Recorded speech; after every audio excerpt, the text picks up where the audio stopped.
कोई प्यार हाउ PUBG game आवेला कवर दे ओहू ले करेला केहू कैमरा ले करेला केहू माई बाप भाई बहन से करला लेकिन एजा हम आई मोटिवेशनल स्पीच तो देवे आई नहीं प्यारे मोहब्बत के बाद आप लोगों ने प्यार किया है प्यार तो सब को किया है ना से हो भैया वाह हमने भी प्यार किया था हाँ था चली गई छोड़ के प्यार देखिए प्यार में धोखे मिलल बा हमेशा जरूरी नहीं है कि लड़के की गलती रहे लड़कियों की गलती होला कबो को लड़कियों की गलती होला हम दोनों तरफ से बोलना लेकिन एगो गाना आइल हमार भैया का बोले रहा बड़का भैया कि दुनिया में सब कुछ करी बतिया कहीं प्यार के करो से न करी बताओ हमारे में का कमी बा हो कोनो कमी है हमी में कोनो कमी बा भैया देखे में ठीक ठाक पढ़ाई बनी नामे कलू है लेकिन क्रीम लगा लूँ के गोर हो गए देखो मेकअप ना एकदम गोराई वाले एकदम एक नंबर वाला ना कोनो क्रीम बा ठीक ठाक गाड़ी बंगला घर सब कुछ हो गई बा आप लोग के आशीर्वाद से लोग महीना कमाला हमने के लोग पर डे देता नहीं लोग लेकिन बताओ ताने जी हर बिहार झारखंड एक मत करे नहीं हवा आइए आप लोग भी आ जाइए हम में कोई कमी दिख रहा है आपको तब कहे छोड़ के चली गई हो बताओ भैया हो रोवा लोग अपन मिलल भाई लोग मन करता कि अपन दुखड़ा सुना दी आप लोग सुना दी भैया सुना दी देखिए गाना के भाव बा अरे प्यार से भरोसा साला टूट गया रे लोग एक बार दिल टूटेला हमार रह के रोज टूटता का जाने हमारे में कमी बा कि सामने वाले में कमी बा बुझाते नहीं के हमारा अरे दिल साला कोई बेरी टूट गया रे अरे हमारा सोनिया बेवफाई हो गई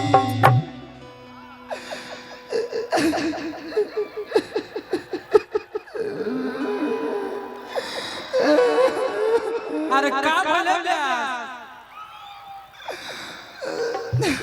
अरे हमारा संगे यारवा बेवफाई हो गई कि पहिला की त हमर भौजाई हो गई अरे पहिला की त हमर भौजाई हो गई तू सकी तू लइका के माई हो गई की तो हमर भौजाई हो गई दूसरा की तू लइका के माई हो गई पहिला की त हमर भौजाई हो गई दूसरा की तू लइका के माई हो गई की तो हमर भौजाई हो गई दूसरा की तू लइका के माई हो गई प्यार से भरोसा साला टूट गया रे प्यार से भरोसा साला उठ गया रे दिल मेरा कोई बेरी टूट गया रे दिल मेरा कोई तेरी टूट गया रे हमारा सोनिया बेवफाई हो गई पहिल की त हमर भौजाई हो गई पहिल की त हमर भौजाई हो गई आई दूसरा की तू लइका के माई हो गई पहले की तो हमर भौजाई हो गई दूसरा की तू लइका के माई हो गई हत केकरा से ले हम सवा हतार नहीं है होली के बंबा भूल जाते हो तुम तो धोखेबाज हो वादा करके भूल जाते हो रोज रोज तुम जो सपने सताओगे हम जरूर फिर जाएंगे तो भरोगे तुम भी कोई चालाक हो वादा करके मुस्कुराती हो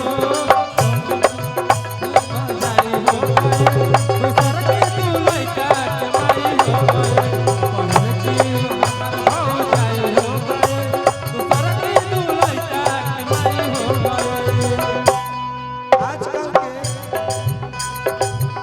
आजकल के लाइकिन के फेरा में जन रही हो आजकल के लाइकी धोखे बारे कश्यप जी देखी आजकल के जवान लड़की बाड़ी सा मतलब जनरल स्टोर में रुआ जाए ना तो कहो चीनी क रुपया किलो बा नमक क रुपया किलो बा ऐसे ही आजकल के लड़की लड़का के ये मुझे आईफोन 11 दिया तो ओकरा के चल जा सर आईफोन 30 प्रो मैक्स दिया तो ओकरा अभी आईफोन 14 आवता खोजत हुए सके काना बा लड़का कहता कि हमारा दिल तो बुझाता कि बॉल बन गई बा इनकर दिल बुझाता कि विराट कोहली एबर शतक मरल बन लेकिन मार के का फायदा बताओ कहता कि दिलवा बॉल बन गइल क्रिकेट के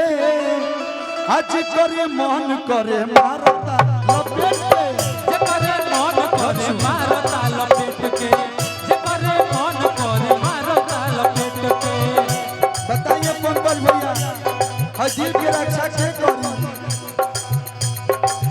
दिलवा बॉल बन गइल क्रिकेट के जे करे मन करे मारता लपेट के जे करे मन करे मारता लपेट के जे करे मन करे मारता लपेट के लेकिन बिहार यूपी के जो लड़का होले सा वो एगो दूगो पनाथी रहिया सा वो तीसरकियों पर लाइन लगा दिले बा लेकिन अरे तीसरकी से आधे में लड़ाई हो गई हाय तीसरकी से आधे में लड़ाई हो गई तीन गो पनाइका छोड़े वाला चौथी हाय चौथकियों के आजू सगाई हो गई